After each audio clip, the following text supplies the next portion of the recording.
बड'फा गोजोरथियारि सोलायनाय मावथांखिनि गेजेरजों रामफल बिल दख'रा एबसुजों खुंफुंजानाय हारिमुवारि मावबादाया दिनै थुंगेबाय।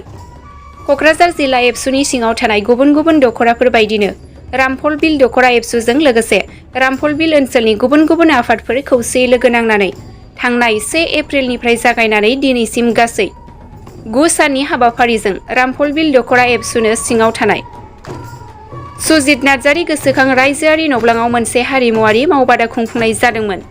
बे हाबाफारिया दिनै जोबथा सान।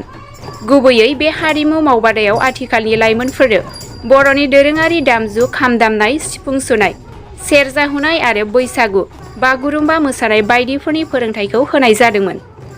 खम समनि गेजेराव लाइमोनफोरखौ फोरोंथाय होदोंमोनब्लाबो गोबां लाइमोनफोरा दिनै सोलोंनानै लानो हानायखौ लानानै गोजोननाय फोरमायदों।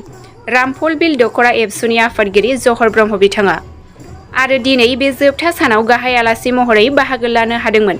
क'क्राझार जिल्ला दुलाराय बर' हारिमु आफादनि आफादगिरि सोमदोन वारि, क'क्राझार जिल्ला एबसुनि लोगो आफादगिरि बिनय मुसाहारि बिथांमोना फरायसाफोरनि बानजायनायाव हारिमु मावबादा खुंफुंदोंमोन। बे दिनै थुंगे बेखौ लाना मा बुंनो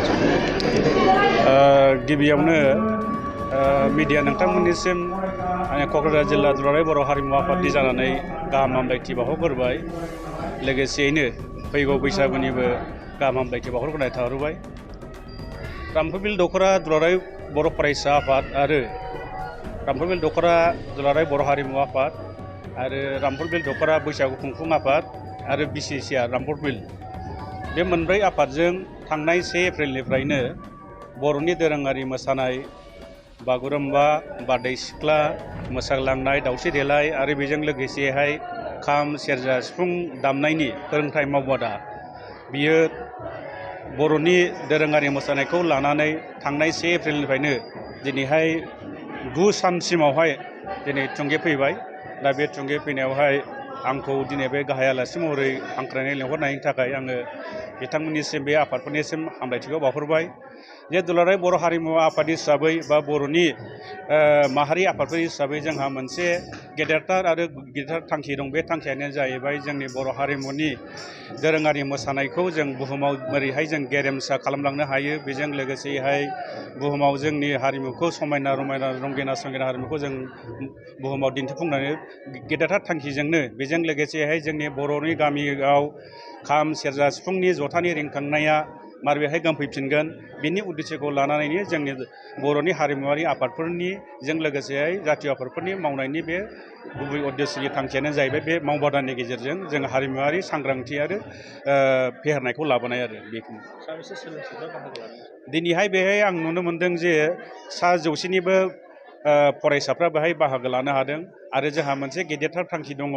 बिदिनि गेजेरजोंहाय मावबादा खुंनायनि गेजेरजोंहाय जोङो फैबाय थानाय समावहाय जोंनि दोरोङारि मोसानायखौ बिश्व रेकर्डआव जोङो बिश्वनि दरबारावहाय जोङो गिनिस रेकर्ड वार्ड खालामनायनि बाथ्राबो जों साननो हायो नामा, जों बेखौ सिमां नुगासिनो दङ आरो बे सिमांखौ जों सानसे मोगथाङाव आबुं खालामहैगोन। आरो बे आबुं खालामनायनि गुबै उद्देश्यआनो जाहैबाय जोंनि मावबादानि गेजेरजों जों मोसागिरि आरो दामगिरिफोरखौ बांहोनाय आरो फोरोंनाय, बेनि गेजेरजों। हारिमु मावबादाखौ बे दिनै थुंगेफैबाय, मा बुंगोन बेखौ दिनै जे रामफल बिल दख'रा दुलाराय बर' फरायसा आफादजों लोगोसे जोङो जोंनि ओनसोलाव थानाय माखासे आफादफोरखौ लाफानानै दिनैहाय जोङो जे हारिमु मावबादा खुंदों, बियो थांनाय 1 एप्रिलनिफ्राय जागायनानै दिनै 9 एप्रिल, बे 9 एप्रिलावहाय जोबथा फैबाय। दा दिनैहाय जोङो बेयावहाय गासै सोलोंसा हिसाबैहाय जोङो 150सो जे फरायसा फरायसुलिफोरा दिनै बे हारिमु मावबादा खुंनाय बे हाबाफारियाव बाहागो लादों।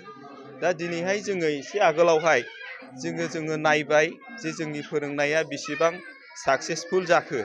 दा बेखौ नायनानै नुबाय जोङो जे दिनैहाय जे बे 9 दिननि जे हारिमु मावबादा खुंनायनि गेजेरजोंनो जोंनि मेक्सिमाम बेयाव सोलोंसालि बा सोलोंसा बा फरायसाफ्रा जेरैबायदि जे मोसानानै दिन्थिबाय, बेवहाय जोङो मोनसे खुनु सन्देह गैया जे जोङो खम समनि गेजेराव बे फोरोंथायखौ जोङो होदोंब्लाबो दिनै बागुरुम्बा मोसानाय आरो बे दावस्रि देलाय मोसानाय, बेखौ जोंनि बांसिन सोलोंसाफ्रानो जोङो रोंनाय बेबायदि मोसानायखौ जोङो नुदों।